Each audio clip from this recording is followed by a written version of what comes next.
દારૂબંધીમાં લુખા લોકો કરોડપતિ થઈ ગયા. પીધેલો પ્રમાણિક હોય છે, પીધેલો સાચું બોલે, પીધેલો પ્રમાણિક હોય છે.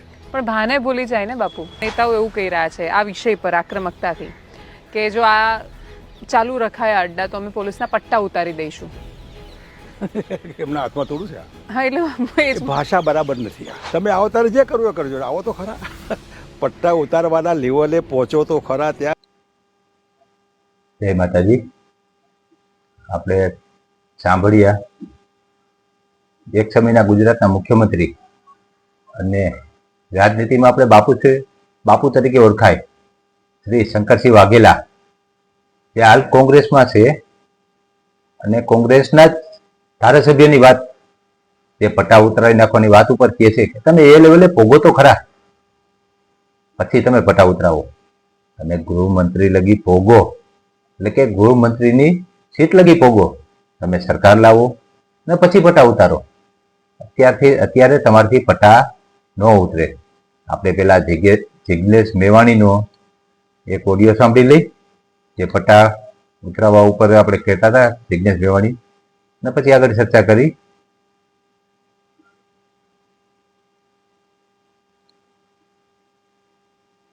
તો 24 કલાકમાં તમારા વર્તમાન ને ભૂતકાળના બધા વહીવટદારનું નામ જાહેરમાં આપીશ ઇન 24 hours. એટલે બોલતા જ નહીં, ચૂપ થઈ જજો 2 મિનિટ.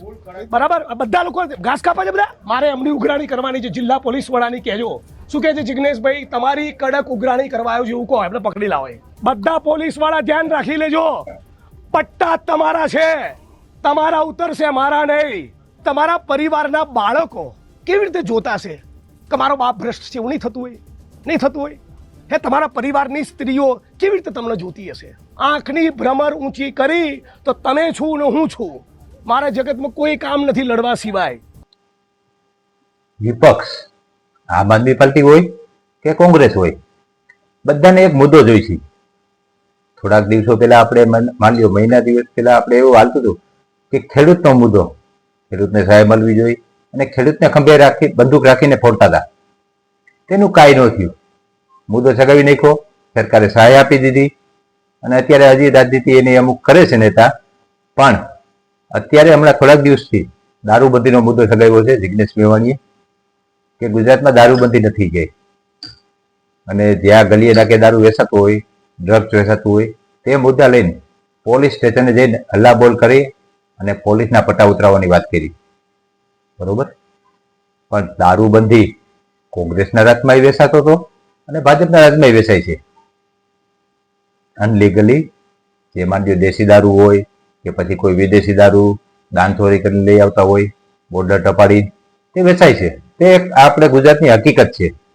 પરંતુ અત્યારે વિપક્ષ જે આ દારૂબંધીના, આ દારૂ વેચવાવાળા અને દારૂ વેચાણ બંધ કરવાવાળા, તેમના ખંભે રાખી બંદૂક ફોડવા માંગે છે.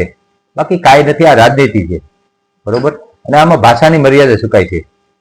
આપણે માની લ્યો ગૃહમંત્રી શ્રી હર્ષ સંઘવીએ એક ભાષણમાં ક્યાંક ભાષામાં થોડોક ફેરફાર રહી ગયો છે, કે માની લ્યો તેમની સુરતી ભાષા છે, આપણી એની કાઠિયાવાડી ભાષા છે, ભાવનગરની આપણી જુદી ભાષા હોય, કચ્છમાં જુદી ભાષા હોય, તો અમુક અક્ષર બોલવામાં ફેર રહેતો હોય. ક્યાંક લ ને લ બોલતા હોય, ક્યાંક ર બોલતા હોય.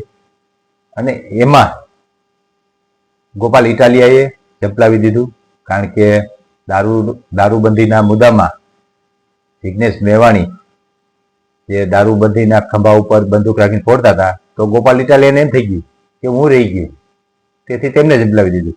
તો પહેલા આપણે ગૃહમંત્રી શ્રી હર્ષ સંઘવીનો ઓડિયો સાંભળી અને પછી આપણે શ્રીમાન ગોપાલ ઇટાલિયાનો પણ સાંભળશું.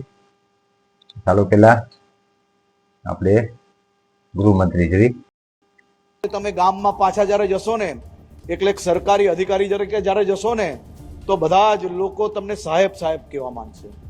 પરંતુ એ સાહેબ સાહેબની વાતમાં આવીને જમીન ક્યારેય છોડતા નહીં, ભૂલતા નહીં કે આપણે એ જ ધરતી પરથી, એ જ માટીમાંથી મોટા બન્યા છે. આપણે સાહેબ શબ્દ માટે આ રાત દિવસ મહેનત નથી કરી. આપણે આ સરકારની અંદર સરકારી કોઈક ને કોઈક જવાબદારી પ્રાપ્ત થાય તે માટે તમે સૌ લોકોએ વર્ષ 2-3 વર્ષથી રાત દિવસ જોયા વગર મહેનત કરી છે ને, તો આ મહેનતની સફળતાને લોકોના આશીર્વાદમાં કઈ રીતે બદલાય તે દિશામાં કામ કરજો. સાહેબ શબ્દની નજીક ખૂબ પડતા નહીં, અને જો પડશો તો ત્યારથી જ તમારું પતનની શરૂઆત થઈ જશે. એટલે એનાથી દૂર રહેવું આ મારો અનુભવ છે ને હું તમને અનુભવ શેર કરું છું. અને જ્યારે તમે સરકારી નોકરીમાં જોડાયા છો તો એક વસ્તુની તૈયારી આજથી જ કરી લેજો, અને એ છે કે તમારા નાના નાના કામોની અંદર તમારા હજારો સાથીઓની વચ્ચે કોઈ એક સાથી જો નાની મોટી ભૂલ કરશે ને, તો સોશિયલ મીડિયાના જમાનામાં ચમકવા વાળા લોકો સરકારી કચેરીમાં આવીને એવી હલ્લા ગુલ્લા કરશે. અને તમારા માતા પિતાને બી કહેજો કે સોશિયલ મીડિયામાં સરકારી કચેરીઓ માટે, સરકારી કર્મચારીઓ માટે કોઈ એક જણ ભૂલ કરે તો લાખો લોકોને બદનામ કરવા વાળા લોકો તમારી કચેરી તક બી આવશે. એની બી તૈયારી આજથી જ રાખજો. કોઈ એક જણે નાની મોટી ભૂલ કરી તો ખૂબ ભણેલા, પોતાની જાતને કહેતા, અનેક ડિગ્રીઓ જેની પાસે હોય, પરંતુ ડિગ્રી જોડે જોડે સમાજનું સંસ્કાર જેને ના મળ્યું હોય એવા અનેક લોકો તમારી કચેરી આવશે. અનેક લોકો તમારા પટ્ટા ઉતારી લેવાની બી વાત કરશે, અનેક લોકો તમારી નોકરીઓમાંથી બી નિકાલ લેવાની વાત કરશે. પરંતુ ગાંધીજીએ જે કહેલું ને યાદ રાખજો. આપણે ગૃહમંત્રી શ્રી હર્ષ સંઘવીની આપણે ભાષણ સાંભળ્યું, ઓડિયો સાંભળ્યો, તેમાં સુરતી ભાષા આવે. અમુક શબ્દો આપણે ન બોલતા હોય તેઓ તે શબ્દો બોલતા હોય. એટલે માની લો ર ની જગ્યાએ ન આવતો હોય, ઓલા ન ની જગ્યાએ લ આવતો હોય, ન ની જગ્યાએ અડ આવતો હોય. આપણે અમુક કિલોમીટર ચાલી અમુક ગામમાં જાય તો ભાષા થોડીક બદલતી હોય છે, અને આ તેનું જ કારણ છે, બીજું કાંઈ નથી. તેથી તેમને 8 પાસ ગૃહમંત્રી એવા ક્યાં લગી યોગ્ય છે? તેમનામાં યોગ્યતા છે, તેથી તે ગૃહમંત્રી બન્યા છે, અને એક નિડર ગૃહમંત્રી છે. આપણે માની લો માન્ય શ્રી અમિત શાહ ગૃહમંત્રી હતા, તેમની પછી નિડર કોઈ ગૃહમંત્રી બન્યું હોય તો શ્રીમાન શ્રી હર્ષ સંઘવી સાહેબ છે. હવે આ બધું માની લો જિગ્નેશ મેવાણીનું હાલતું હતું. શ્રીમાન જિગ્નેશ મેવાણીનું દારૂબંધીના લીધે અને દારૂવાળાના ખંભે બંદૂક ફોડતા હતા, તેમાં શ્રીમાન ગોપાલ ઇટાલિયન એમ થયું કે હું રહી ગયો, અને તેઓ આવ્યા, અને તેઓ શું કહે છે આપણે સાંભળી.